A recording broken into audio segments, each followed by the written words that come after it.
Our group is supplying clean water to the slums of Delhi, India through communal facilities. And in our group is Ian O'Connor, Chanel D'Souza, Haley McCall, and Cole McIntyre. Our target population is women living in the non-notified slums of Delhi. More than 25% of Delhi's population resides in slums, which is the highest of any Indian city. A slum is any area that's unsuited for human habitation, but where humans live anyways. And slums can be categorized into two groups: notified slums and non-notified slums. Notified slums receive water from the government, whereas non-notified slums have to find their own sources, often through illegal, labor-intensive, and very expensive methods.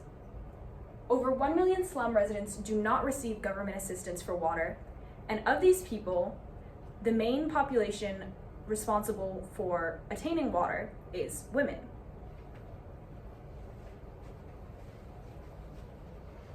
In India, the government does not supply utilities such as clean water to non-notified slums, which forces residents to find their own water. These same slums have suboptimal waste disposal and sewage systems, and the water piped up from the ground has been found to have high levels of total dissolved solids, as well as high levels of contamination from E. coli and coliform bacteria. Drinking water is often inaccessible or dangerous, and this especially hurts women. Women have the task of finding and collecting water, and they have a disproportionately high number of deaths from waterborne illnesses. Carrying water can also lead to a variety of muscular and skeletal injuries, and the time spent finding and collecting water often prevents girls from going to school and getting educated.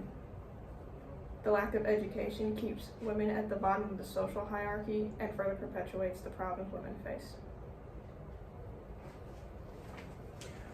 Here we see the concentrations of various pollutants in the Delhi groundwater supply, and we see that of the different pollutants, most of them are above the safe concentration.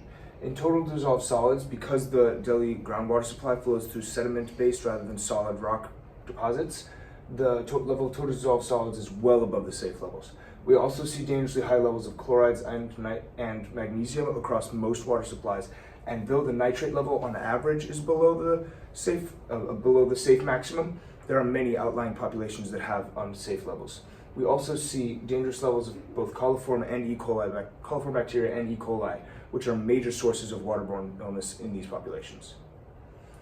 So, as we mentioned, the two types of slums present in India are notified and non-notified. The first step in our solution process is to notify all unnotified slums in Delhi.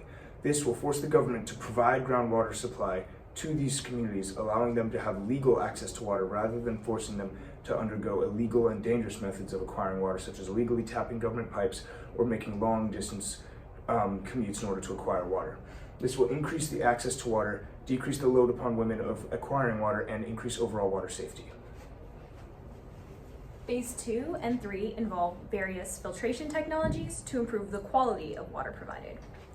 Since the initial cost of installing taps in the slums is relatively high, the first phase is installing cheap and temporary filters such as the one shown here.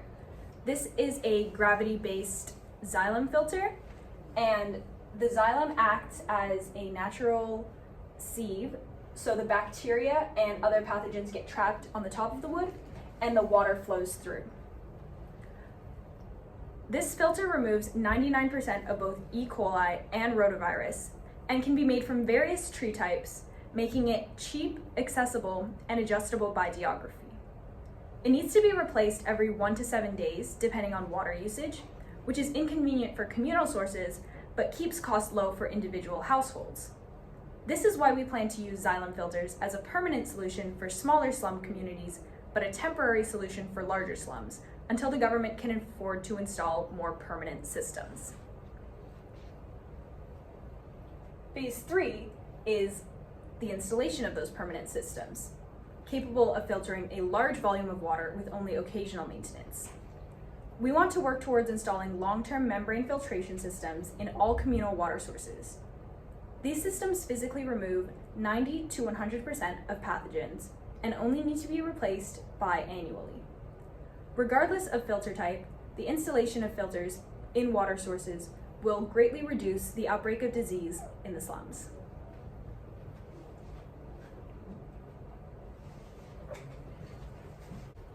The grand challenge we're addressing with this solution is that of acquiring clean water and to different populations in the world. And the connection between this grand challenge and our solution is very clear. We are increasing both the accessibility of water to these slum populations as well as the general safety of this water quality.